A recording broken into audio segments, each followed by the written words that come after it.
Hola, soy Jorge Larena y esto es Noticias de Sisamón. En este segundo episodio viajaremos a finales del siglo XVIII, principio del XIX, cuando Sisamón formaba parte de uno de los itinerarios del Camino Real que unían la corte con la frontera francesa. Los caminos reales empezaron a desarrollarse con la llegada de los Borbones al trono de los reinos de España. Hasta entonces, las vías de comunicación se sustentaban sobre la antigua red de calzadas romanas. Fue a través de estas por los que penetraron los guerreros godos y más tarde las mesnadas del Islam en su conquista de los territorios peninsulares. Pero después de siglos de falta de mantenimiento, estas se habían vuelto impracticables.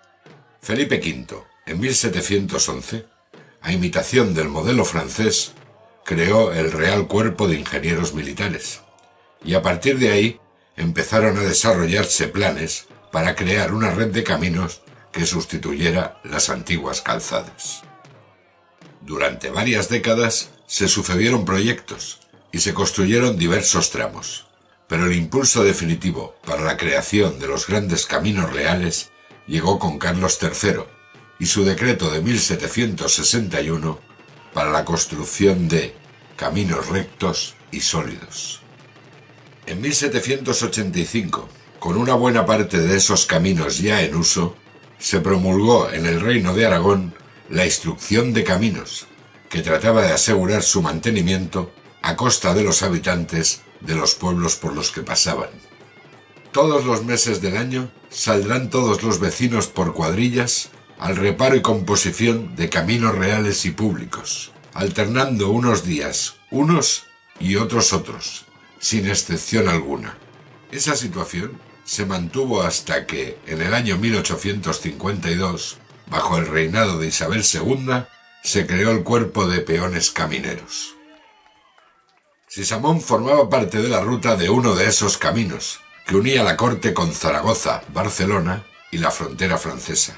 Entre Zaragoza y Alcalá de Henares, el camino principal era el de Daroca, pero había otro alternativo por Calatayud que, a su vez, tenía dos opciones, una siguiendo el curso del Jalón y otra desde Alcolea del Pinar a través de Baranchón hacia Irueche y Sisamón. Más tarde, con la construcción del ferrocarril a través del Valle del Jalón, inaugurado en 1863, el camino de Sisamón quedó abandonado. Tras esta introducción a la historia de los caminos reales, os dejo ya con el testimonio de Alexander de Labor, viajero que describe en este caso el trayecto entre Bubierca y Sisamón, y más allá hasta la Torre de los Moros. Como podréis comprobar, su descripción es poco diplomática. Nos dice claramente lo que opinaba de cada uno de esos lugares que atravesaba.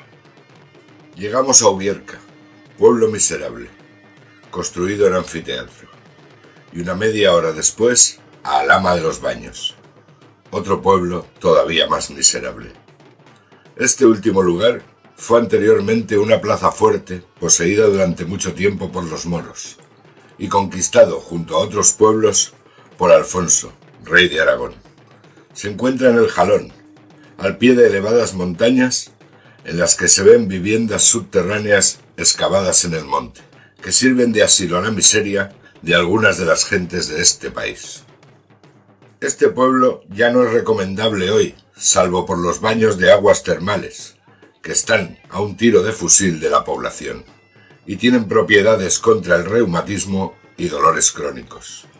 En otro tiempo fueron muy frecuentados, pero parece que hoy lo son menos. Pasamos el Jalón por un pequeño puente en la salida de Alhama, y nos encontramos inmediatamente a la izquierda el edificio de los Baños, construido al pie de la montaña. Empezamos a subir por una pendiente suave, casi inapreciable, pasando sobre la hierba, y de vez en cuando junto a tierras cultivadas. Después de una hora podemos ver el pueblo de Fuentemina, que queda a la derecha, a 300 pasos de la carretera, y media hora después cruzamos Satina, que es bastante grande. Siempre subimos por una suave pendiente y por un camino llano. todavía estrecho, que se adentra en las montañas, que son muy boscosas. Los árboles se multiplican, se espesan, adentrándose en el camino hasta, a veces, cubrirlo por completo. Hay muchos desvíos allí. El viaje es de 1 hora y media y está lejos de cualquier población. Es fácil emboscarse allí y sorprender a los viajeros. Este pasaje puede ser peligroso. Hay partes de él que te hacen sentir un terror secreto. Cuando sales del bosque, subes de nuevo durante casi 1 hora. Entramos en una llanura, en Sisamón, pueblo pequeño y malo, el último del reino de Aragón en las fronteras de Castilla la Nueva. La posada es detestable, echamos de menos de todo, y el pueblo no está mejor provisto.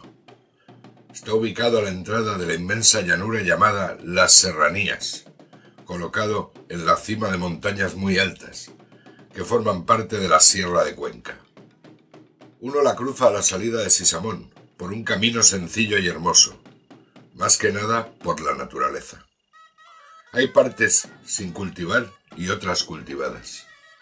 La mayor parte del tiempo extremadamente boscoso, pero sobre todo seco y árido.